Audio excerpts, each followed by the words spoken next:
ambil barang saya. Kalian boleh ambil harta saya. Jadi ya dengan sangat terpaksa. Sampai akhirnya restoran harus tutup total, semua karyawan dirumahkan semua. Usaha yang kita bangun tiba-tiba hancur, banyak pelaku usaha juga terjerat hutang. Kalau sudah terjadi seperti ini, saya rasa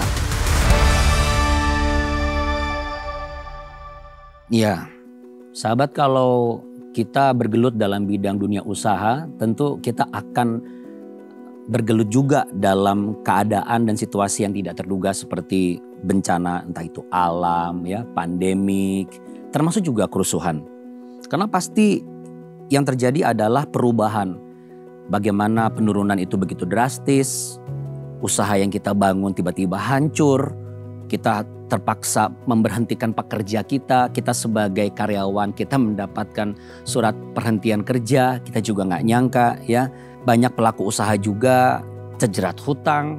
Kalau sudah terjadi seperti ini, saya rasa seperti yang saya baca sekarang, ini menjadi berita utama dan tidak ada yang tersisa selain kisah sedih di balik itu semuanya.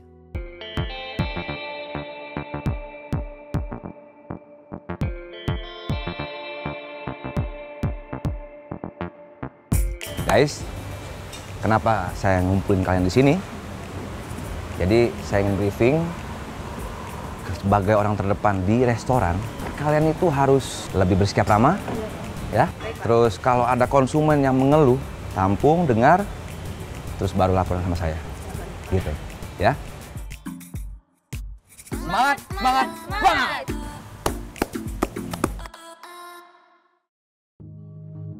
Mimpi saya buat restoran waktu itu ketika saya sama teman-teman, mimpinya adalah kita punya cabang banyak. Karena kita sudah siapkan central kitchen, kita sudah siapkan kitchen yang memadai, bahkan chefnya aja kita ambil dari luar negeri.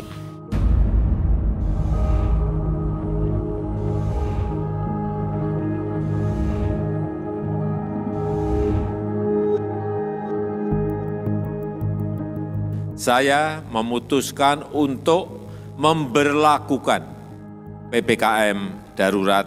Pandemi pertama kali masuk Februari itu masuk ke Indonesia dan Maret itu lockdown, dan restoran langsung operasionalnya mulai terhendat. Orang yang datang makan ke restoran kami juga mulai berkurang. Ya. Pak, keadaan resto kita sekarang ini sangat sepi. Padahal kami udah berusaha semaksimal mungkin, tapi tetap aja sepi, Pak. Iya, Pak. Gaji karyawan bulan ini juga belum ada, Pak. Gimana ya, Pak? Ya udah, kalian kumpulkan karyawan. Nanti saya mau bicara. Baik, Pak. Ya. Gaji bulan ini, Pak? Ya udah, pokoknya kita bicara aja. Sekarang kalian tolong panggilkan. Ya. Baik, Pak. Ya. Tapi beban operasionalnya mulai tetap jalan. Di sisi lain, karyawan juga perlu digaji.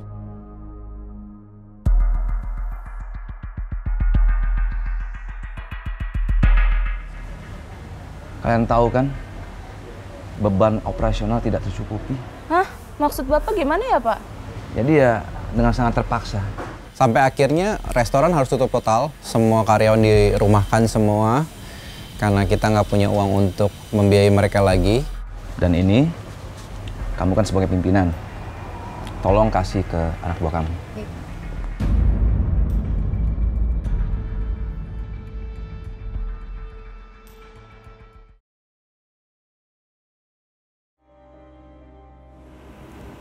Kan kami sudah bayar melalui agensi. Apa? Agensinya kabur? Uang yang seharusnya dipakai untuk sewa apartemen, kita bayarkan 2 tahun untuk kita bayar, ternyata ditipu.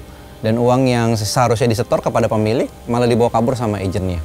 Ya waktu ketika ditipu, terus terang pasti kesel. Ya cukup terpukul juga, uang yang seharusnya kita bayar malah hilang. Gitu. Nanti kita berdua ke pihak manajemen, ya? Kita obrolin baik-baik di sana. Pada saat itu istri dan saya sebagai layaknya manusia kami kecewa dan sedih saat itu. Jadi masalah demi masalah datang bertubi-tubi, hampir secara bersamaan, seperti hilang harapan, bingung juga mau berbuat apa.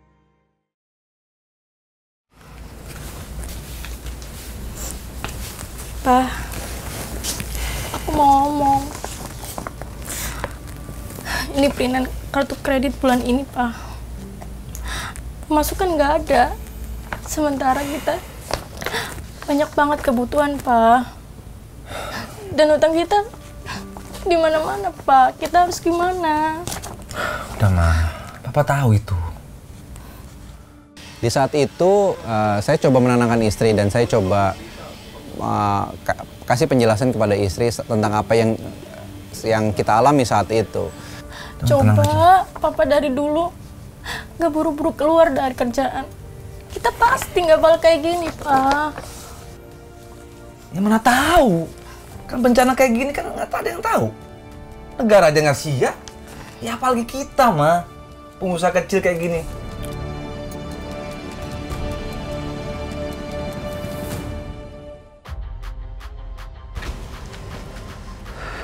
Nah, Ini nih.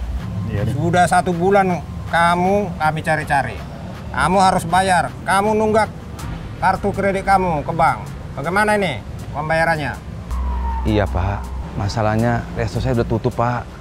Jadi saya minta kelonggaran. Oh, kami nggak mau tahu. Bapak harus bayar. Kami ditugaskan. Iya, Pak. Kalau enggak kami akan sita rumah ini dan isinya, Pak. Tagihan mulai muncul dan ya kita sulitan juga untuk membayar. Diteleponin dan dapat tagihan. Kita coba bayar sebisa kita bayar minimum, kita bayar saat itu kita bayar dengan seadanya.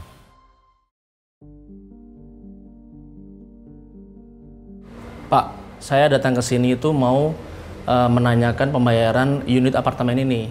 Karena di manajemen kami, Bapak belum melakukan pembayaran. Sedangkan kami juga harus perlu operasional, Pak. Jadi kalau nanti Bapak dan Ibu tidak ada pembayaran, belum melunasin apartemen ini, jadi tolong untuk mengosongkan unit ini. Karena unit ini memang akan ada yang mau nyewa lagi. Gitu. Iya, Pak. Sebenarnya kami sudah membayarnya. Tapi salah satu agensi yang mengurusnya menipu dan membawa kabur uang kami, Pak. Saat ini bisnis kami juga udah bangkrut, Pak. Dan resto kami tutup, Pak. Ya bingung, artinya tadi uang juga udah pakai kartu kredit, jadi modal juga udah kesedot ke sana semua, pengeluaran uang juga kita masih ketat. Ya, kami minta kelonggaran ya, Ma. Bersewa untuk per bulan aja, Pak. Karena memang kami jujur, Pak, nggak sanggup untuk sewa per tahun, Pak. Mungkin Bapak bisa kasih kebijaksanaan buat kami ya. Bulanan ya? Gitu, dan pemilik apartemen ya bersyukur dia punya hati yang baik ya untuk kita kasih keringanan. Saya kasih kelonggaran untuk bisa bayar tiap bulan.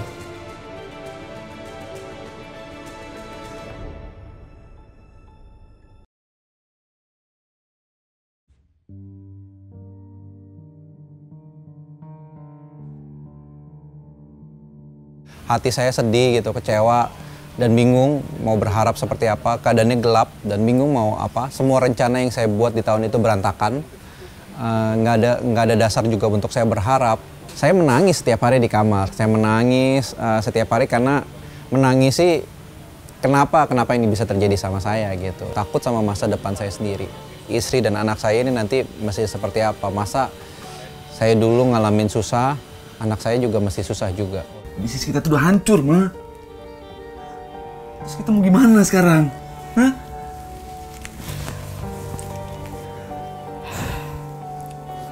Aku tahu Papa lagi sedih. Tapi kita nggak boleh nyerah, bukan? Kita harus tetap semangat. Lebih baik kita doa aja yuk. Ya.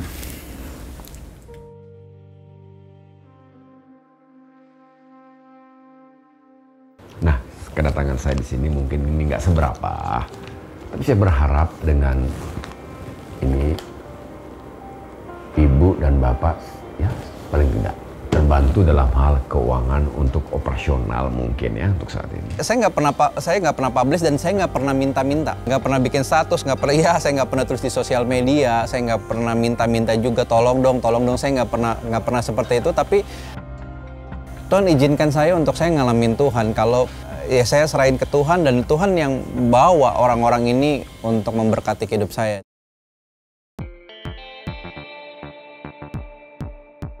Marilah kepadaku semua yang letih lesu dan berbeban berat, aku akan memberi kelegaan kepadamu. Pikulah kuk yang kupasang dan belajarlah kepadaku, karena aku lemah lembut dan rendah hati, dan jiwamu akan mendapat ketenangan. Sebab kuk yang kupasang itu enak dan bebanku pun ringan. Masalahnya belum selesai saat itu, masalahnya utang masih ada, restorannya masih tutup. Tapi yang berbeda adalah respon hati saya. Ketika saya menyerahkan itu kepada Tuhan dan membawa masa depan saya ke dalam tangan Tuhan, mulai ada damai sejahtera Tuhan muncul dalam hati saya. Hidup kita kan sebuah proses. Tuhan tahu cerita kisah hidupan kita.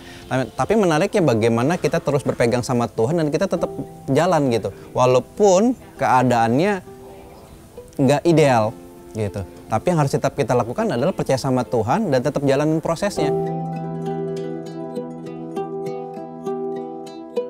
Saya percaya segala sesuatu yang kita alami, Allah turut bekerja dalam segala sesuatu yang kita alami. Makanya firman Tuhan bilang, dalam kelemahanku lah kuasa Tuhan akan menjadi sempurna gitu. Dan Tuhan turut bekerja dalam segala sesuatu yang kita alamin untuk mendatangkan kebaikan bagi orang-orang yang terpanggil sesuai dengan rencananya Allah. Memang sahabat, kalau kita sedang mengalami situasi terpuruk dan terburuk, yang dibutuhkan itu apa? Yang dibutuhkan adalah partner. Ya, seseorang nggak perlu terlalu banyak, tetapi bisa mengencourage kita menjadi pribadi yang bangkit lagi, yang survive, yang juga mau fight lagi. Seperti yang Anda saksikan tadi. Apalagi kalau kita bicara mengenai bencana yang skalanya besar seperti pandemi, ya COVID-19 yang dialami. Dan juga saya jadi ingat ada pernah nih satu bencana yang skalanya besar, yang sifatnya itu melibatkan semua orang di seluruh lapisan masyarakat, dan dampaknya itu terasa sekali. Bencana skala besar ini biasa dikenang sebagai satu peristiwa kerusuhan, yaitu kerusuhan Mei 1998, masa yang suram.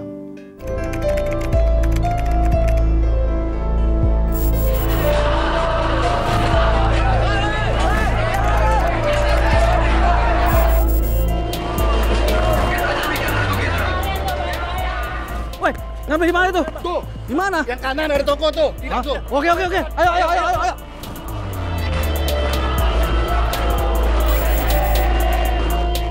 Ngapain lagi di sini?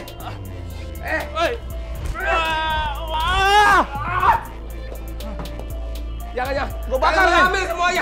Kalian boleh ambil barang saya. Kalian boleh ambil harta saya. Jangan bakar.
Papa, mau sampai kapan kita begini terus?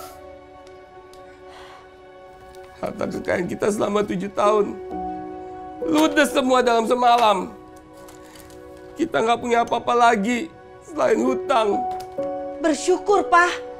Nyawa kita masih bisa selamat. Apa yang mau disyukurin, Ma? Kita masih punya rumah. Pegawai kita semuanya selamat. Nyawa lebih berharga, Pak. Kalaupun harta kita jual, kita nggak bisa lunasin semua hutang-hutang kita. Berdoa kepada Tuhan. Tuhan tidak bisa menolong kita. Tuhan tidak adil. Pak, jangan ngomong seperti itu ya. Dosa tahu. Waktu kerusuhan kemarin, Tuhan juga tidak membantu kita. Ayo Pak, kita kabur aja Pak. Udah, kamu cepetan naik. Mama, kamu cepetan naik, Mama. Ayo, kamu naik ke atas.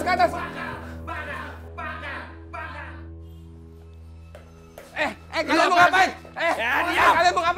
Kalian mau ngapain? Susah payah mau membangun ini semua.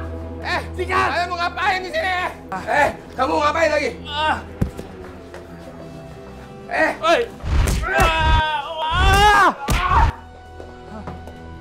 Ayo ambil. Jangan. Kalian boleh ambil semuanya. Kalian boleh ambil barang saya. Kalian boleh ambil harta saya. Jangan dibakar. Enggak, gua nggak perlu harta lo. Gua perlu nyawa lo. Jangan. Tuhan, tolong!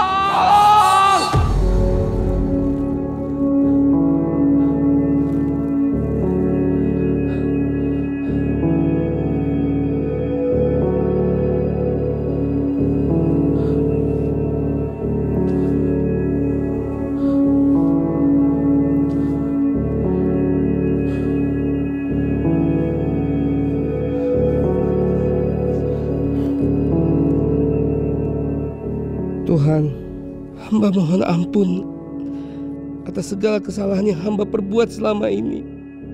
Hamba tidak percaya pada pertolongan-Mu. Hamba mohon, bantulah hamba untuk mengatasi kesalahan hamba ini. Bangkitkanlah ekonomi keluarga hamba, supaya kami bisa kembali jaya seperti masa yang lalu. Hamba juga mohon pengampunan atas segala kesalahan dari pelaku kerusuhan di toko hamba. Ampunilah mereka ya Bapa, karena mereka tidak tahu apa yang mereka lakukan. Berikanlah hamba rezeki untuk keluarga hamba.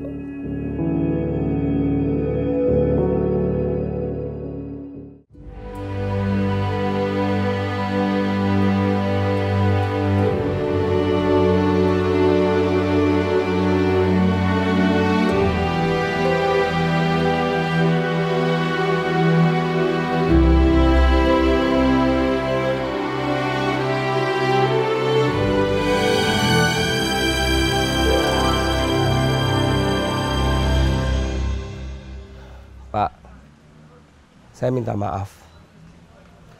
Setelah terjadi kerusuhan, kami tidak punya apa-apa lagi untuk membayar hutang kepada Bapak. Gak apa-apa, Pak. Saya ngerti dengan kondisi Bapak. Nanti saya akan bantu supaya bangkit lagi usaha Bapak. Bener, Pak? Bener, Pak. Makasih, Pak. Sama-sama, Pak. Makasih, Pak. Semangat ya, Pak. Iya, Pak. Makasih.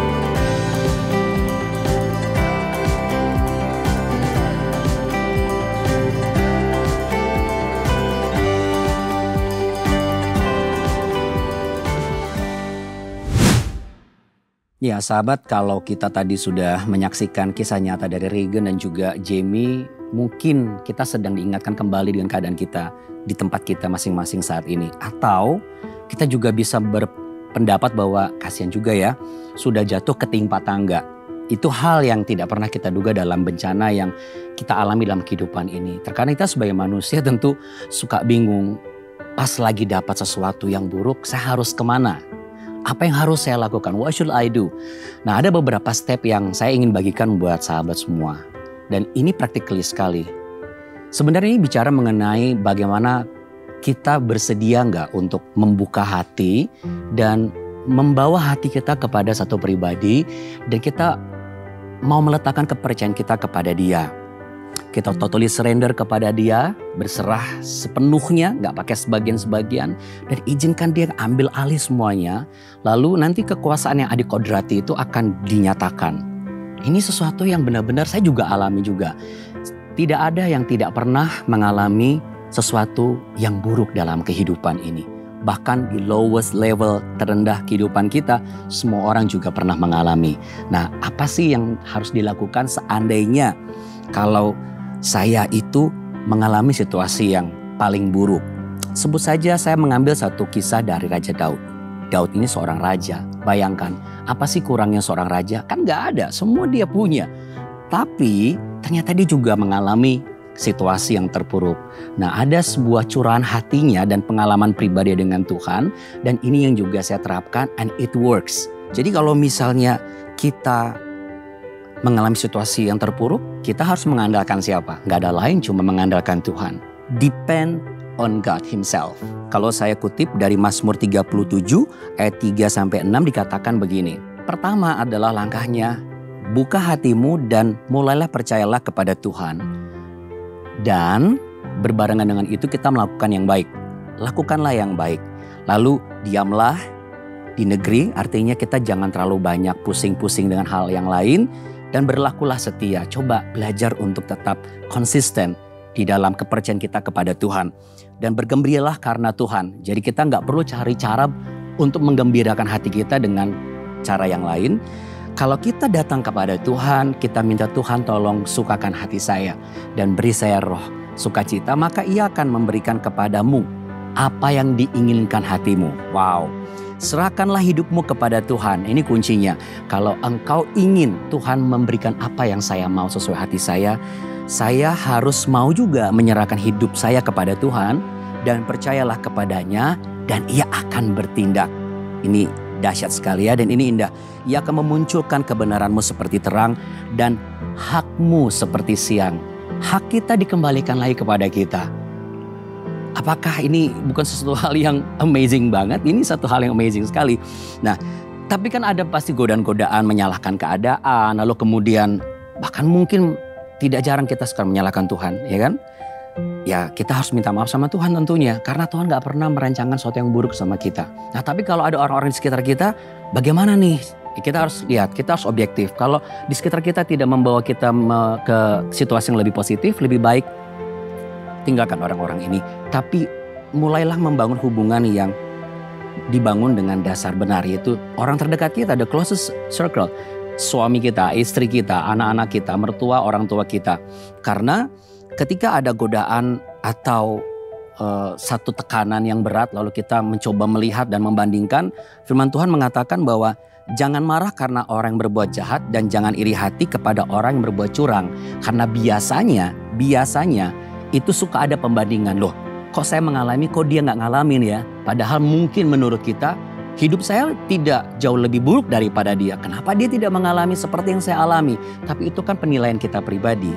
Di balik itu kita tidak pernah tahu, tetap misteri. Nah, tapi satu hal yang bukan misteri, yaitu bagaimana kita benar-benar percaya bahwa Tuhan menetapkan langkah-langkah orang yang hidupnya berkenan kepadanya.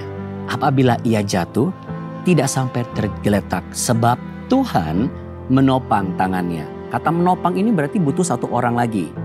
Nah, mungkin saja kita bisa menjadi orang yang dibutuhkan oleh orang terdekat kita.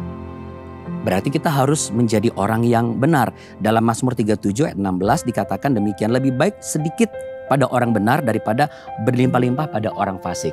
Oke, pertemuan kita melalui media televisi seperti ini mungkin terbatas ya, kita tidak engage langsung. Tetapi saya mau katakan bahwa di balik pertemuan kita ini ada satu kesempatan besar yang bisa Anda ambil, yaitu ketika Anda membawa hatimu kepada Tuhan dan izinkan saya sebagai, mungkin Anda baru kenal saya, tapi saya rindu mendoakan Anda. Dan saya benar-benar percaya bahwa kuasa Tuhan tidak akan bisa dibatasi oleh media apapun. Kalau Anda setuju dan sepakat, mari pejamkan mata Anda, letakkan tangan Anda di dada, jadikan diri Anda tenang. Izinkan saya berdoa untuk Anda saat ini. Kita akan berdoa. Tuhan yang baik, yang kusembah dalam nama Yesus Kristus, Engkau adalah Bapa yang mengasihi kami sebagai anak-anak-Mu. Saat ini aku berdoa bagi mereka yang menyaksikan momen ini. Engkau melihat keadaan mereka, keterpurukan mereka. Mereka butuh teman baru, mereka butuh support yang bisa membawa mereka masuk ke dalam situasi yang positif. Mereka butuh kekuatan untuk mereka bangkit dari keterpurukan mereka. Kiranya ketika mereka mau percaya kepadamu, mereka membuka hati untukmu. Masuklah dalam hati mereka Tuhan Yesus. Ambil alih semua aspek kehidupan mereka. Dan hamba percaya Engkau akan meletakkan kekuasaan-Mu secara dikodrati. Dan itu akan terjadi atas mereka. Sehingga kesakitan mereka akan Tuhan ubah menjadi kesembuhan. Kelemahan mereka Tuhan angkat dan ubah menjadi kekuatan yang baru. Dan tidak ada keletihan-kelesuan. Sebab saat ini yang percaya di dalam nama Tuhan Yesus Kristus sebagai Juru Selamat. Dan mengizinkan Tuhan tinggal dalam hati dan pikiranmu. Engkau akan mendapatkan kelegaan di dalam nama Tuhan Yesus. Mari yang percaya, sama-sama katakan amin. Amin. Wow, dahsyat.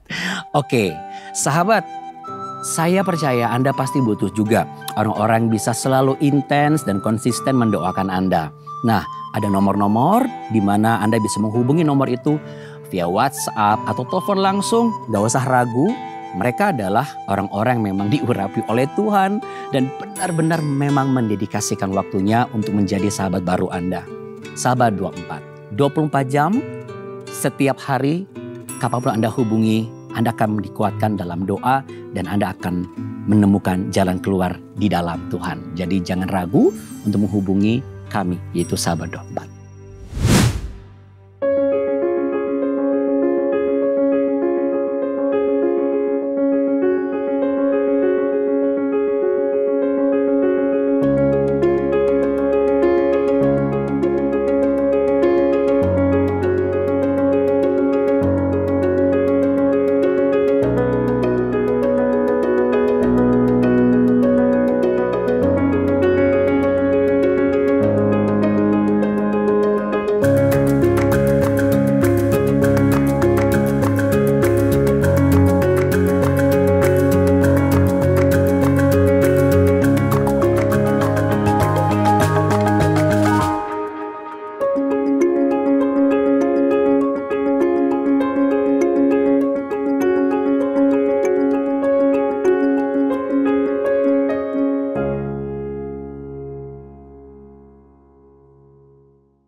Ya, yang pastinya akan very excited ketika kita selalu menemukan titik terang dalam setiap permasalahan kita.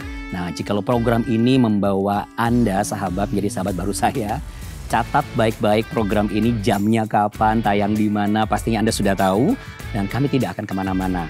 Solusi akan selalu hadir untuk memberikan hal-hal yang bisa membawa Anda masuk dalam jalan keluar terbaik dalam kehidupan Anda. Nah, ada juga nih cara yang lain, yaitu ketika Anda klik www.jawaban.com, seperti ini Anda akan mendapatkan ada banyak sekali. Selain jadwal tayang solusi, juga sosial media kami, YouTube, Facebook, Instagram, dan juga ada daily devotional, yaitu ada renungan harian yang pastinya akan mengencourage Anda untuk menjadi pribadi yang lebih tangguh dan lebih kuat, berkemenangan.